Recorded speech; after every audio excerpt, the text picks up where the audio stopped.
to be with you today. First, thank you for all your help at the pork dinner. I think it was a success, and one of the things that makes it a success is all the volunteers coming together and the good time and the fellowship that they have during the event. So again, thank you for being a part of that. A couple other things going on in the life of the church. One, October is Socktober month. We invite you to bring in some new socks, place them in the baskets, and we'll give those to the church nurse for those children who need warm and dry socks.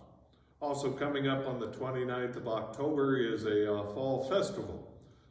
Details will be in the newsletter and through our announcements, so pay attention to that. We hope that you can be a part of that.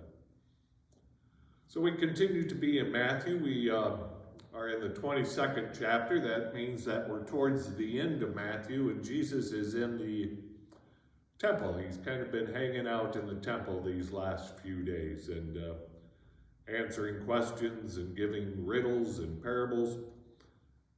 And today we have a somewhat familiar story, maybe to you. The Pharisees and the Herodians come to Jesus and they ask this question: is it fair to pay taxes to Caesar or not? Well, first, their question is really not about taxes. Why would you go to Jesus to ask about taxes and financial advice? And they're hoping for a yes or no answer. Okay? And Jesus, in his wisdom, does not give in to yes and no answers. And by the way, that's where pastors get the idea, and we rarely give yes or no answers. We want you to find the answers on yourself. And it's interesting to note that here, the Pharisees and the Herodians come together to try and trap Jesus. The Pharisees and the Herodians don't get along, but here they come together because they share a hatred of Jesus. And they even send their rookies. They send their disciples. Seems like the veterans are tired of Jesus and don't want any part of it anymore. And so they ask. But the question is really more about loyalty and authority in our lives. They don't really care about the taxes. But they want to ask Jesus who has the highest loyalty or authority in our lives. And Jesus asks them for a coin that's used to pay the taxes, and they give him a coin, and he simply asks whose picture is on there, whose inscription is on this little thing, and it's a little tiny head of Caesar's. It's interesting to note that Jesus himself does not carry Caesar in his pocket. He needs somebody else to present it to him. And he simply says, give to Caesar what is Caesar's and give to God what is God.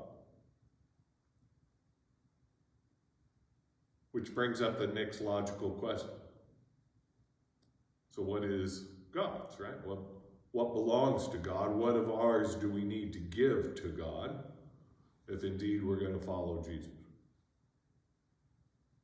Well, at the time, and we could say still, through our scriptures, there were hundreds of laws and stipulations that tried to determine or tell us what was sacred and what was mundane.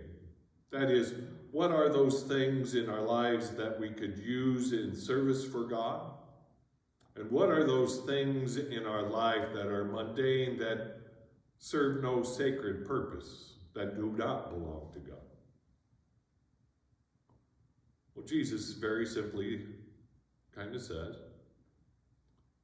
everything belongs to God. Everything in this world is sacred. All created matter. Even the created matter of human hands, because we're made in the image of God. All is sacred. And all should be used in the service of God. And in my mind, that begins with us. That it begins with all people.